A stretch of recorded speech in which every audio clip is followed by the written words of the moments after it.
Well, we talk about quads, and this is not about the motorcycles or about safety on the farm. This is the talks between four very important nations in terms of Western democracies.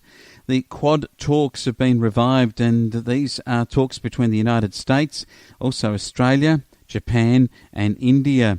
And it's our Prime Minister, Scott Morrison, who is about to continue this process on them.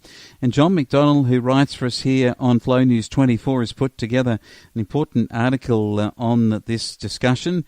And he writes that in relation to this next weekend, our Prime Minister, Scott Morrison, will hold a virtual meeting with the US President Joe Biden, Indian Prime Minister Narendra Modi, also Japanese Prime Minister Yoshihide Suga.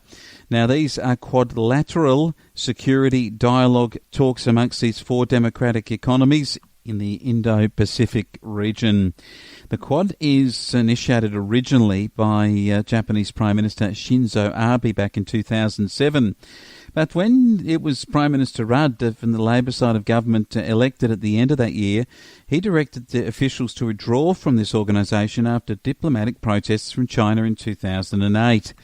After aggressive actions by China in the South China Sea in 2018, the Prime Minister of Australia, Malcolm Turnbull, met with Prime Ministers Abe and Modi and the US President Donald Trump, and they agreed to revive the Quad. And at that time, the decision was no more than a sabre-rattling gesture. But when Scott Morrison became Prime Minister, he set about promoting the Quad as a more active body. Now, President Biden has taken the decision that the Quad will become a cornerstone of his new democracy grouping. He intends to hold a democracy summit in June, to which all democracies will be invited to deal with a range of issues from COVID pandemic to climate change. There is no doubt that this will be perceived by China as an attempt to isolate it, writes John. But the Quad governments, so that is Australia, Japan, India and the United States, are trying to neutralise this perception by saying that they are not interested in trying to contain China, but to work out common responses to challenges from China.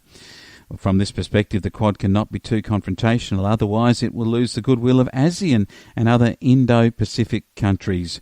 But there is this perception, particularly with Italy, that's vetoed Australia's attendance at the G7 in Britain. The reason that this has occurred, Australia was actually invited by Boris Johnson. There was hoping that we would develop a closer trade alliance with the United Kingdom and even with Europe. But Italy is apparently vetoing Australia because it's joined up to China's Belt and Road Initiative with the signing of that document with the Xi Jinping's document for this. And this is the reason why they believe Australia has been blocked from G7 because of the pressure placed on the G7 by China. Scott Morrison has been effusive in his welcome of the Quad talks, and we don't know what the US wants to get out of the talks, but there is no doubt that Australia will have limited opportunity to influence the outcome. And we got the US Secretary of State Anthony Blinken also having bilateral discussions with Australia's Foreign Minister Marise Payne. And there's a risk here for Australia. With the United States policy, it could stir antagonism toward China, but Australia is likely out of the Quad group of countries where you see India with the same sort of population of 1.2 billion plus people to China. Then you look at the United States with its 400 million. You look at Japan with its 80 to 90 million.